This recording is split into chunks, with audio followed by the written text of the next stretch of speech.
All right, guilty on 2 counts and not guilty, acquitted on 3, including the most serious of charges. Ashleigh Banfield joins us now, my colleague and friend. Ashleigh, you have covered this extensively since the beginning. You know, it's been unfortunate that the public can't see what's going on inside the courtroom or hear what's going on because it's a federal case. However, you've talked to a lot of people who are very close to this case. Are you, one, surprised by the verdict, and two, how you expect the defense to try to get a lesser sentence for Diddy? Yeah, I am. I'm as surprised at this as I was at Bryan Kohberger's plea deal, because I followed every letter of the law in the testimony and watching the exhibits, Marni, and I checked every box.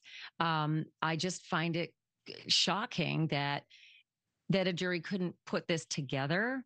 But I'm sort of reminded of the long journey for women's sex rights, should I say, because in my lifetime, a wife couldn't be raped by her husband, right?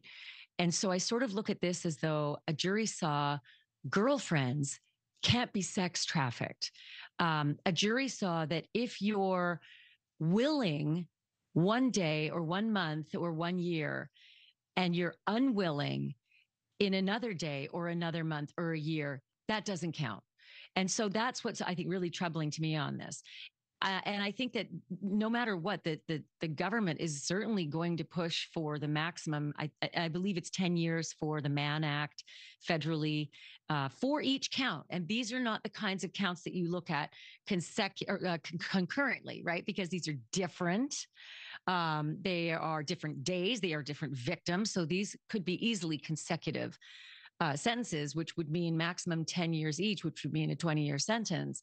And in the federal system, you don't get as much time off for good behavior. You know, you serve a lot of your federal sentences. So if he gets the max for each and he gets 20 years because it's consecutive, he would probably have to serve, I'm going to ballpark here, like 18. But yeah, I'm really astounded at this, Marni. Right. And the prosecution's challenge to get a guilty verdict was connecting the dots that, OK, you could show the video, you could have the testimony from these victims on the stand that was horrific, but was a criminal act carried out? I mean, it was a stretch by many legal accounts to try to get a guilty verdict on the RICO charge.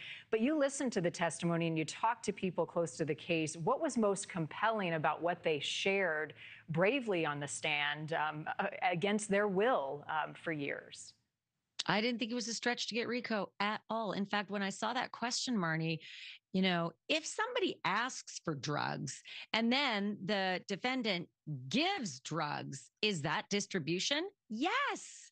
It is. I mean, it's just common sense, right? Well, it's also because who's asking, right? Who's asking? I mean, it's Sean Diddy Combs. It's a celebrity. He's got power. He's got clout. He's got authority over you. The idea here is that if the defendant is facing distribution of drugs, and that's one of the predicate acts under the RICO statute. I mean, yes, if you handed the drugs over, it doesn't matter if somebody asked, you handed them over, that's distribution. So when I saw that question, I thought, well, they're going to clearly be instructed. Here's the law. Yeah.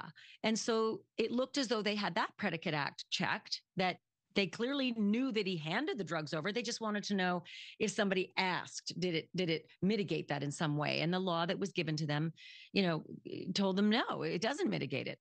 Then they believed in the Mann Act. They believed in the prostitution and the illegal sex acts. What is just confounding to me is that they didn't see a kidnapping. There were 2 instances where there were other witnesses who corroborated. They didn't see bribery. There were multiple witnesses who talked about bribery. There were multiple witnesses from the Intercontinental Hotel who said, first he tried to bribe me, I said no. Then he went to my bosses and we said no. Then we went to the bosses again and we said yes. And there was a big bag of money. And there were multiple witnesses and a lot of testimony. There's 2 acts right there, Marni.